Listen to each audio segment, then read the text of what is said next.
ఇసుక అమెరికాను కోలుకోలేని దెబ్బ కొట్టింది ఇరాన్. సో అమెరికాకు సంబంధించిన ఒక యుద్ధ విమానాన్ని పేల్చేసింది. 2 ముక్కలుగా విడిపోయి పేలిపోయింది ఈ విమానం. సో దీంట్లో సుమారు 10 మంది అమెరికా సైనికులు కూడా మృతి చెందినట్టుగా సమాచారం అందుతోంది. అమెరికాను మరో కోలుకోలేని దెబ్బ కొట్టింది ఇరాన్. యుఎస్ యుద్ధ విమానం E-3 AWACS ను పేల్చేసింది ఇరాన్. 2 ముక్కలుగా విరిగిపడింది యుద్ధ విమానం. సౌదీ అరేబియాలోని ప్రిన్స్ సుల్తానా ఎయిర్ బేస్ పై జరిగిన దాడిలో ఈ విమానం అయితే ముక్కలైపోయింది. మొత్తంగా ఈ E-3 AWACS ఈ విమానానికి అమెరికాలో అత్యంత అడ్వాన్స్డ్ యుద్ధ విమానంగా పేరుంది. మరి అత్యంత అడ్వాన్స్డ్ అయిన ఈ విమానాన్ని పేల్చేయడానికి గల కారణాలు కూడా ఈ యుద్ధ పరిస్థితుల తీవ్రతను మనం అంచనా వేయొచ్చు. సో యుద్ధ పరిస్థితి ఇంకా తీవ్రతరం అవుతుందని మనం చెప్పుకోవచ్చు. సో మీరు బిగ్ టీవీ స్క్రీన్ పైన చూడొచ్చు యుఎస్ యుద్ధ విమానం E-3 AWACS. సో ఆ విమానం దాని యొక్క మోడల్ ఏ విధంగా ఉంది ఏంటి అనేది మీరు ఒకసారి బిగ్ టీవీ స్క్రీన్ పైన ఫస్ట్ బాక్స్లో చూడొచ్చు. సో రెండవ విజువల్లో మీరు వచ్చేసేపటికి ఇరాన్ పేల్చేసిన ఈ యుద్ధ విమానం ఏదైతే యుఎస్ అతి గర్వంగా చెప్పుకుంటుందో మా దగ్గర అడ్వాన్స్డ్ వెపన్స్ ఉన్నాయి, అడ్వాన్స్డ్ ఎయిర్ క్రాఫ్ట్స్ ఉంటాయి అని ఏ విధంగా అయితే చెప్పుకుంటుందో అటువంటి యుద్ధ విమానమే అదే ఈ E-3 AWACS విమానం 2 ముక్కలుగా విడిపోయింది. అంటే ఇరాన్ పేల్చేసినప్పుడు ఈ విధంగా శిథిలాలు మాత్రమే మిగిలిపోయాయి. ఇదైతే అమెరికాకు మరొక కోలుకోలేని దెబ్బ అని చెప్పుకోవచ్చు. గతంలో అంటే యుద్ధం స్టార్ట్ అయ్యి ఇప్పటికీ 30 రోజులు కూడా కావస్తోంది. ఈ నెల రోజుల టైంలో ఎన్నో రకాలైన యుద్ధ విమానాలను కూడా పేల్చేసింది. అటు F-15, F-18, F-35. సో ఇటువంటి యుద్ధ విమానాలను కూడా పేల్చేసింది ఇరాన్ అమెరికాకు సంబంధించి. సో ఆ యుద్ధ విమానాలు ఏ విధంగా ఉన్నాయి, సో అక్కడ సిచ్యువేషన్ ఏ విధంగా ఉంది, అటాకింగ్ ఏ విధంగా జరిగింది, ఆ డీటెయిల్స్ ఇప్పుడు చూద్దాం.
అమెరికాకు సంబంధించిన ఈ E-3 AWACS ఈ air Born warning and control system ఈ యొక్క మిషన్ అంటే ఈ యొక్క ఎయిర్ క్రాఫ్ట్ అనేది ఒక సవరించిన బోయింగ్ 707 విమానం అని కూడా మనం మాట్లాడుకోవచ్చు. ఇది యుద్ధ నిర్వహణకు అత్యంత కీలకమైన అన్ని వాతావరణ పరిస్థితులలో కూడా నిఘాను ఏర్పాటు చేస్తుంది, ఆదేశాలను ఇస్తుంది, నియంత్రణ అంటే కంట్రోల్ చేస్తుంది, అలాగే సమాచార మార్పిడిని కూడా అందిస్తున్నట్టుగా తెలుస్తోంది. అంటే ఏవైతే మిసైల్స్ వస్తాయో సో వాటికి సంబంధించి వాటిని దారి మళ్లించే చర్యలను కూడా ఇది చేపడుతుంది. ఎదురుగా వచ్చే ఏవైతే అటాక్ చేయడానికి ముందుకొస్తుంటాయో ఆ మిసైల్స్ ని కానీ డ్రోన్స్ ని కానీ వాటి యొక్క దిశను మార్చే విధంగా ఇది అత్యంత అత్యాధునిక టెక్నాలజీ కలిగి ఉన్నటువంటి ఈ యుఎస్ కి సంబంధించిన ఎయిర్ క్రాఫ్ట్ అని మనం మాట్లాడుకోవచ్చు. అటువంటి ఈ ఎయిర్ క్రాఫ్ట్ ని ఇరాన్ పేల్చేసింది. వందల మైళ్ళలో శత్రువుల క్షిపణులను కూడా ఈజీగా పసిగట్టి వాటి యొక్క డైరెక్షన్ ను చేంజ్ చేస్తూ ఉంటుంది. అటువంటి నైపుణ్యము ఈ ఎయిర్ క్రాఫ్ట్ సొంతమని మనం చెప్పుకోవచ్చు. సో అటువంటి ఎయిర్ క్రాఫ్ట్ ని ఇరాన్ పేల్చేసింది. ఇందులో ఈ ఎయిర్ క్రాఫ్ట్ లో సుమారు 10 మంది ప్రయాణికులు మీన్స్ సైనికులు కూడా ఉన్నారు. సో 10 మంది సైనికులను కూడా మేము మట్టుబెట్టామంటూ కూడా ఇరాన్ ప్రకటిస్తున్న సందర్భాలు ఉన్నాయి. అత్యంత ప్రతిష్టాత్మకంగా చెప్పుకునే ఎయిర్ క్రాఫ్ట్స్ లో అమెరికాకు సంబంధించి A-15, A-18 సో ఇటువంటి యుద్ధ విమానాలను కూడా ఇరాన్ ఇప్పటికే కూల్చివేసింది. సో ఇప్పుడు రీసెంట్ గా అమెరికాకు సంబంధించిన ఈ E-3 AWACS ఈ యొక్క యుద్ధ క్రాఫ్ట్ను కూడా పేల్చేసిన సందర్భాలు అయితే నెలకొన్నాయి. అసలు ఏంటి విమానం, యుద్ధ విమానం యొక్క ప్రత్యేకత అనే విషయాన్ని ఒకసారి చూద్దాం. ఇందులో 30 అడుగులు తిరిగే రాడార్ డోమ్ అనేది ఉంటుంది. అలాగే 250 మైళ్లకు పైగా పరిధిని కలిగి ఉంటుంది. 10 గంటలకు పైగా ఎగిరే సామర్థ్యాన్ని కూడా కలిగి ఉంటుంది ఎయిర్ క్రాఫ్ట్. అలాగే 10 గంటలకు పైగా ఎగిరే సామర్థ్యము, 250 మైళ్లకు పైగా పరిధి, రాడార్ డోమ్ అంటే 30 అడుగుల తిరిగే రాడార్ డోమ్ ని కూడా కలిగి ఉంటుంది. తక్కువ ఎత్తులో ఎగిరే లక్ష్యాలను కూడా ఇది గుర్తించే అవకాశాలు ఉన్నాయి. ఇది ఒక ఎగిరే నియంత్రణ గోపురంలా కూడా పనిచేస్తుంది. సో ఇంత అత్యాధునికమైన టెక్నాలజీతో రూపొందించబడిన ఇటువంటి ఎయిర్ క్రాఫ్ట్ ని కూడా పేల్చేసింది ఇరాన్ అంటే సో నెక్స్ట్ ఏం చేయబోతున్నారు మరి? ఇటువంటి ఎయిర్ క్రాఫ్ట్స్ అమెరికా దగ్గర ఇంకా ఎంత మేరకు ఉన్నాయి, ఇంకా ఎన్ని సంఖ్యలలో ఉన్నాయి?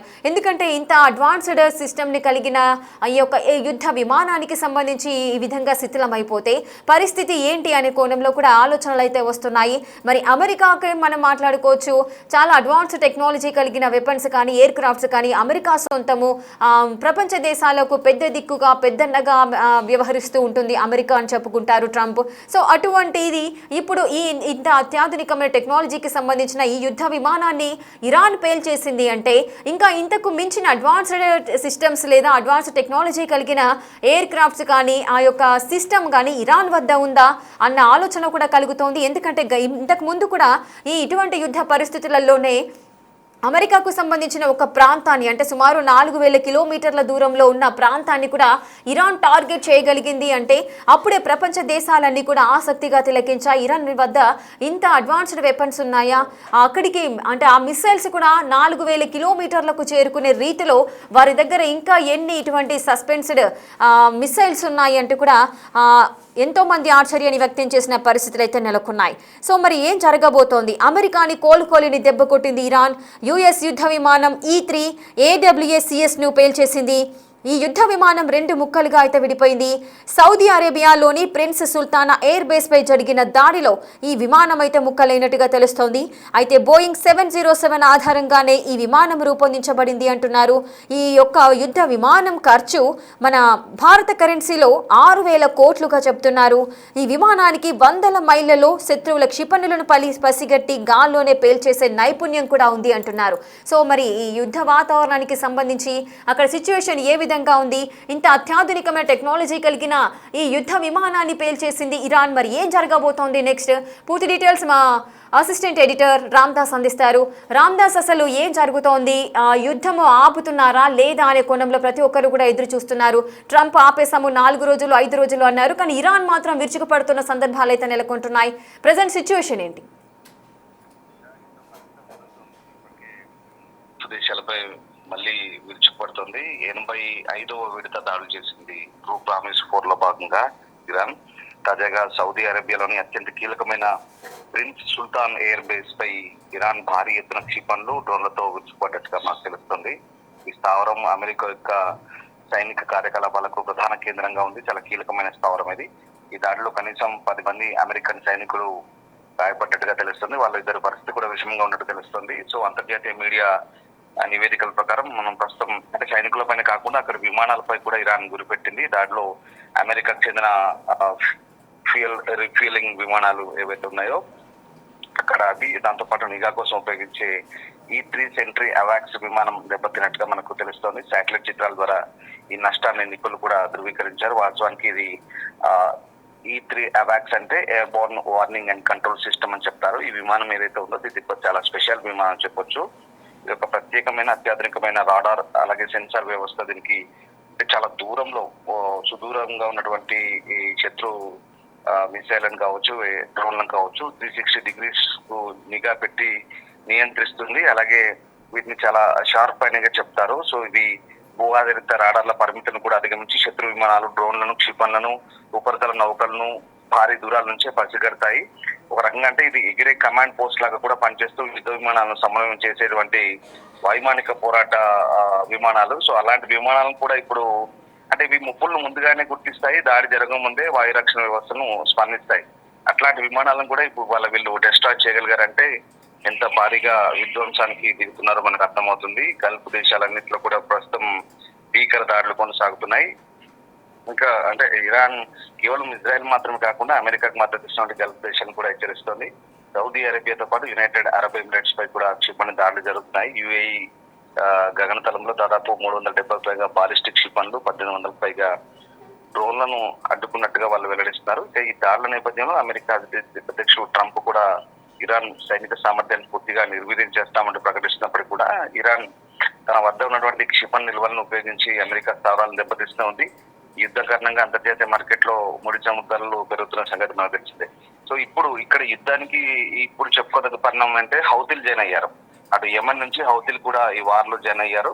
వాళ్ళు కూడా ఓపెన్ స్టేట్మెంట్ ఇచ్చారు. హౌతీకి సంబంధించిన స్పోక్స్ పర్సన్ కూడా చాలా క్లియర్ గా బహిరంగంగా స్టేట్మెంట్ కూడా ఇచ్చారు. అంటే ఈ యుద్ధంలో తాము కూడా జాయిన్ అయ్యాం. ఇక హౌతీలు నేరుగా అటు ఇజ్రాయెల్ వైపు కూడా అటాక్ చేస్తున్నారు. ఇజ్రాయెల్ వైపు మిసైల్ ప్రయోగిస్తున్నారు. 2 విడతలుగా వాళ్ళు కూడా మిసైల్స్ ప్రయోగించిన పరిస్థితి కనబడుతుంది. సో ఇప్పుడు యుద్ధం ఆగడం కాదు, మరింత భీకరంగా మారుతుందని మనం అర్థం చేసుకోవాలి. ఎందుకంటే ఇటు హౌతీలు జాయిన్ అయ్యారు, అటు హెజ్బుల్లా జాయిన్ అయింది, అటువైపు నుంచి లెబనాన్ వైపు నుంచి ఇటు ఇరాన్. ఈ మూడు గ్రూపులు కలిసి అంటే ఈ 2 గ్రూపులు ఏవైతే ఉన్నాయో ఇవన్నీ కూడా ఇరాన్ పెంచి పోషించిన మిలిషియా గ్రూపులు, ఇవన్నీ కూడా టెర్రర్ గ్రూప్స్.